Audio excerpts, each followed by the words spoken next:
ఆదిలాబాద్ జిల్లా వార్తల విషయానికి వస్తే జిల్లాలో ఈరోజు కూడా రైతులు యూరియా కోసం రోడ్డెక్కారు. జైనత్ మండల కేంద్రంలోని ప్రాథమిక సహకార సంఘం ఎదుట ఈరోజు ఉదయం 5 గంటల నుంచే రైతులు యూరియా కోసం బారులు తిరిగి కనిపించారు. రావాల్సిన యూరియా పూర్తి స్థాయిలో రాకపోవడంతో రైతులు యూరియా కోసము ఎగబడ్డారు. పోలీసు పహారాలో అధికారులు యూరియాను పంపిణీ చేశారు. ఈ సందర్భంగా రైతులు మాట్లాడుతూ గత 10 ఏళ్ల బీఆర్ఎస్ ప్రభుత్వ పాలనలో తమకు ఎలాంటి ఇబ్బందులు ఎదురు కాలేదని, అయితే కాంగ్రెస్ ప్రభుత్వం మాత్రము యూరియాను సరఫరా చేయడంలో పూర్తిగా విఫలం చెందిందని, ఇప్పటికైనా రైతులకు అవసరమైన యూరియాను అందుబాటులో ఉంచాలని, లేని పక్షంలో తాము ఆందోళన చేస్తామని ఈ సందర్భంగా రైతులు హెచ్చరించారు. ఇక మరో వార్తా విషయానికి వస్తే నార్నూరు మండల కేంద్రంలోని కేజీబీబీ పాఠశాలలో విద్యార్థులకు భోజనంలో పురుగుల అన్నం పెట్టారు. దీంతో విద్యార్థులు ఆందోళన చేపట్టారు. గత 2 రోజులుగా తాము తిన్న భోజనంలో పురుగులు వస్తున్నాయని విద్యార్థులు ఆగ్రహం వ్యక్తం చేశారు. వడ్డించిన భోజనానికి సంబంధించిన ప్లేట్లను ఒక చోట పెట్టి నిరసన వ్యక్తం చేశారు. తమకు గత 2 రోజులుగా భోజనంతో పాటు టిఫిన్లో పురుగులు వస్తున్నాయని వార్డెన్కు సంబంధిత అధికారులకు చెప్పినప్పటికీ కూడా అధికారులు ఏమాత్రం పట్టించుకోవడం లేదని, తమకు పురుగుడు అన్నం పెట్టడం పట్ల విద్యార్థులు ఆగ్రహం వ్యక్తం చేశారు. ఈ సంఘటనపై ఉట్నూరు సబ్ కలెక్టర్ యువరాజ్ మర్మట్ విచారణ జరిపారు. పాఠశాలకు వచ్చి పూర్తి స్థాయిలో విచారణ చేపట్టి బాధ్యులపై కఠిన చర్యలు తీసుకుంటామని ఈ సందర్భంగా విద్యార్థులకు సబ్ కలెక్టర్ హామీ ఇచ్చారు.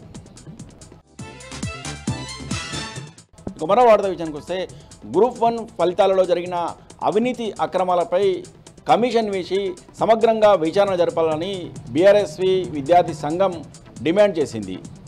ఈ మేరకు ఉట్నూరు మండల కేంద్రంలోని అంబేద్కర్ చౌరస్తాలో బీఆర్ఎస్వి ఆధ్వర్యంలో నిరసన చేపట్టారు. గ్రూప్ 1లో జరిగిన అవకతవకల వల్ల నిరుద్యోగ అభ్యర్థులు నష్టపోయారని, ఈ గ్రూప్ 1 ఫలితాల్లో జరిగిన అవినీతి అక్రమాలపై సమగ్ర విచారణ జరిపి గ్రూప్ 1 అభ్యర్థులకు న్యాయం చేయాలని సందర్భంగా విద్యార్థి సంఘం నాయకులు డిమాండ్ చేశారు.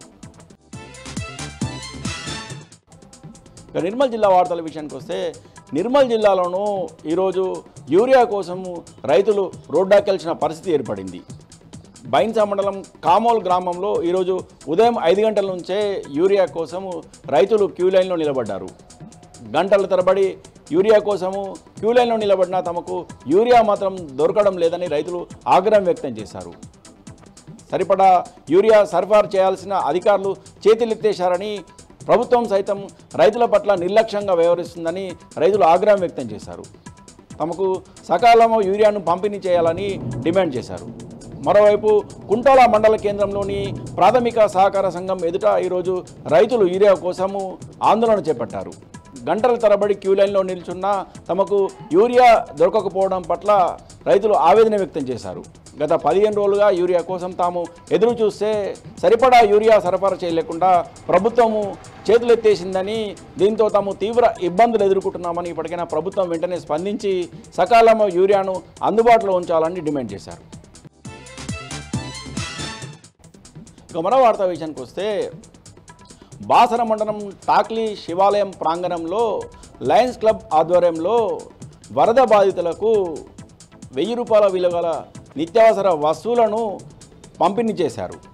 ఇటీవల కురిసిన భారీ వర్షాల కారణంగా గోదావరి తీర ప్రాంతంలో ఉన్న బాసర మండలంలోని పలు గ్రామాలలో భారీ వర్షాల కారణంగా పంటలు నీటి మునగగా ఇళ్లలో సైతం వరద నీరు చేరుకొని ప్రజలు తీవ్ర ఇబ్బందులు ఎదుర్కొన్నారు.